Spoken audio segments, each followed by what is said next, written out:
Fever, thank you, obviously, to the first, maybe to the development squad. Just Yeah. a good conversation to you about what that is, what whole thing.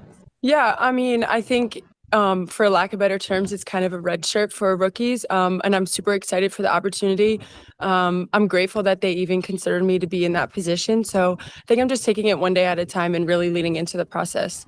That right there is a rookie who showed up to media day brimming with confidence, ready to prove something. A 6'4" shooter out of Vanderbilt, selected 25th overall in the 2026 NBA draft, ready to earn her spot in this league.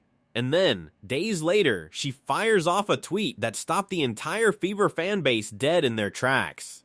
5 words. Just 5 words. Let's not always believe the media.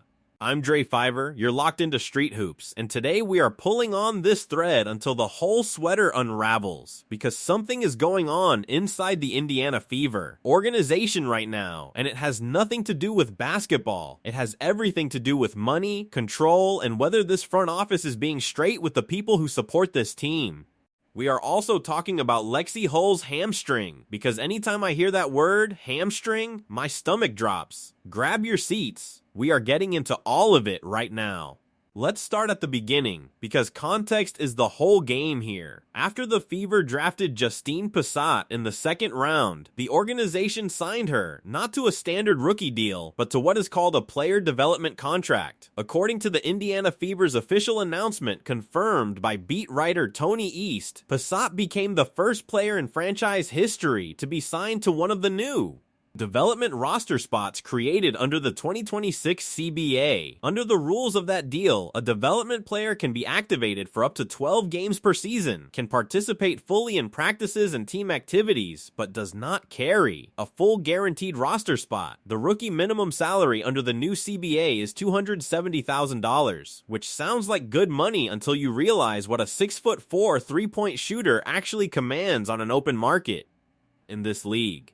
And Justine Pissott knows exactly what she is worth. She showed up and showed out immediately. In her debut against the New York Liberty in the first preseason game, Pissott came off the bench and delivered 8 points in just 10 minutes, knocking down 2 3-pointers from beyond the arc. According to Athlon Sports, the 6'4" forward out of Vanderbilt showed exactly the kind of stretch forward shooting that teams pay premium money for in this era of the Wenba.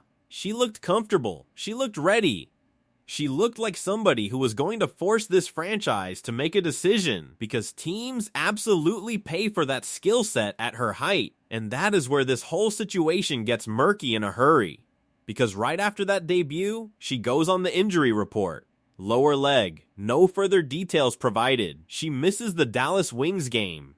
And when reporters asked head coach Stephanie White about Pissott's timeline for return, the response, according to Athlon Sports and the Indianapolis Star's Chloe Peterson, was, and I am quoting the coach directly, "I have no idea how long she'll be out." White added that Pissott was going to see the doctors in Indianapolis, that there were some issues that carried over from her college days, and that the team would take things as they come.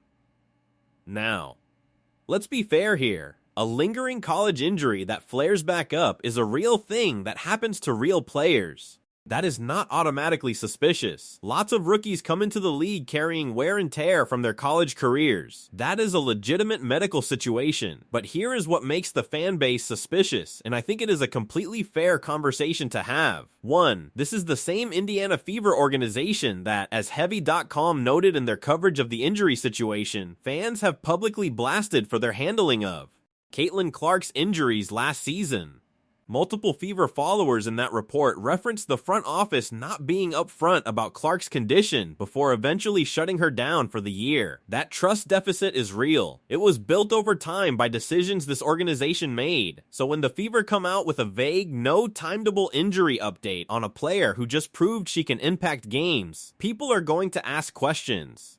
That is not conspiracy thinking. That is institutional skepticism earned through prior behavior.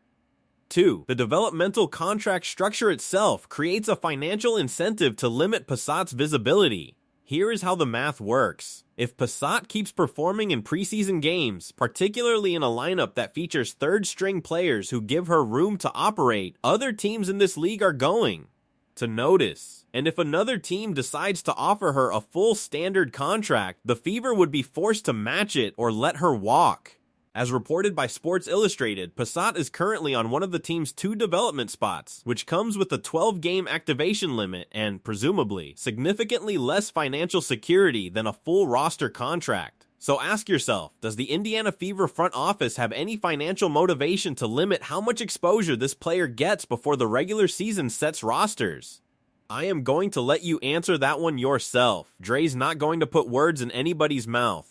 But I will say, the question is completely legitimate. And then she tweeted, on May 1st, 2026, according to Sports Illustrated's coverage of the situation, Justine Pissott posted to X, "Let's not always believe the media," with a dizzy face emoji.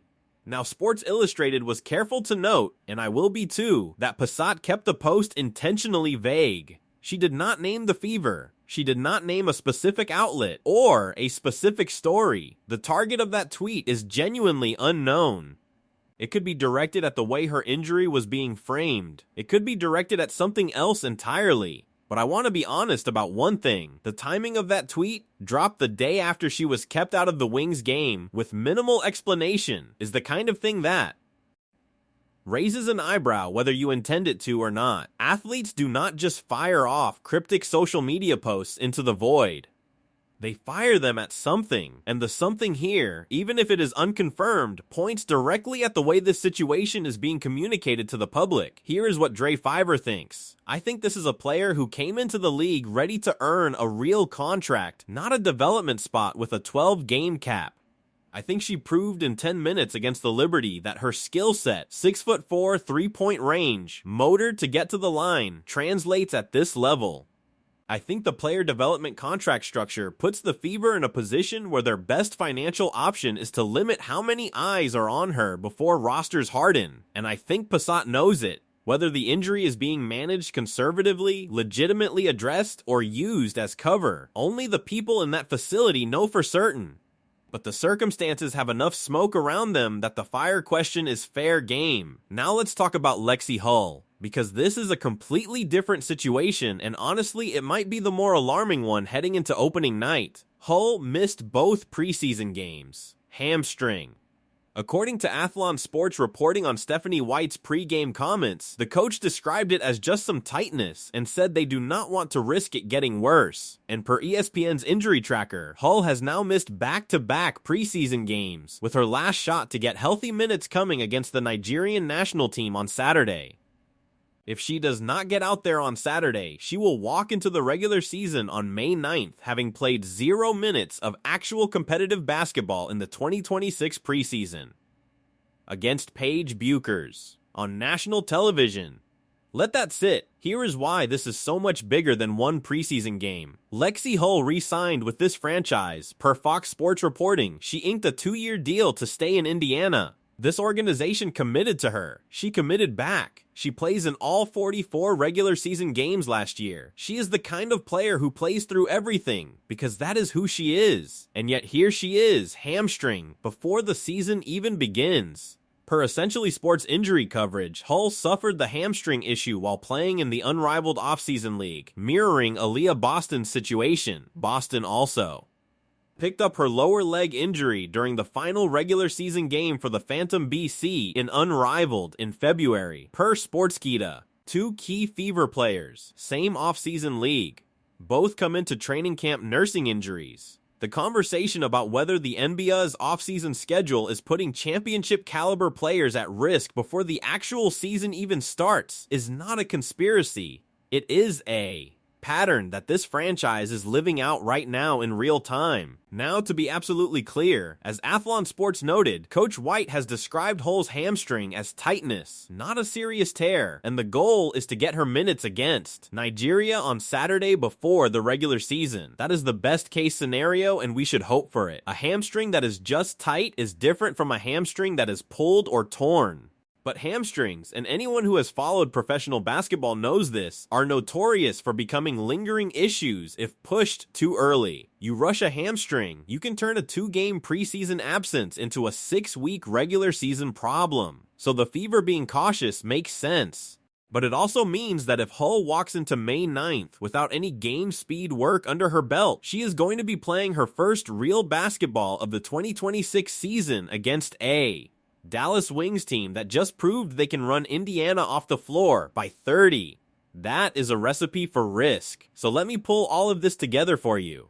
Heading into the final preseason game and then 9 days out from opening night, the Indiana Fever are managing a Justine Pissott situation shrouded in vague medical language and a cryptic rookie tweet, a Lexie Hull hamstring that has kept their most reliable wing out of both exhibition games, and a fan base that has openly declared as Heavy's coverage. Confirmed that they do not trust this organization with injury reports after what happened with Caitlin Clark in 2025. And on top of all of that, the healthy roster that did take the floor against Dallas showed a 36 to 17 second quarter implosion that their own franchise player called soft at the podium. This is a lot of fire to be managing 9 days before a nationally televised opener. Dre Fiver's final word: the Pissott situation deserves transparency. If this is a legitimate college injury being managed responsibly, say that clearly and stop giving fans a reason to connect dots in the dark. If the developmental contract structure is limiting this player's ability to earn a full deal, that is a conversation worth having in the open because she clearly has the skills. And the Lexie Hull hamstring better respond to treatment between now and Saturday because this team cannot afford to roll into opening day missing both its starting 3 and D. Wing and a promising developmental piece who showed she can stretch the floor. The stakes are too high, the scrutiny is too intense, and the Fever have already given their fan base more than enough reason to ask hard questions. Now you already know how we do it here. Smash that like button right now if you think the Fever need to come clean about what is really going on with Pissott. Drop your take in the comments. Do you think this is a legit injury being managed carefully? Or does the developmental contract situation make this look suspicious to you? Either way, I want your opinion down below. Subscribe to Street Hoops and hit that notification bell because we are 9 days out from opening night and this story is not done yet. There is more coming. Dre Fiver out. Peace.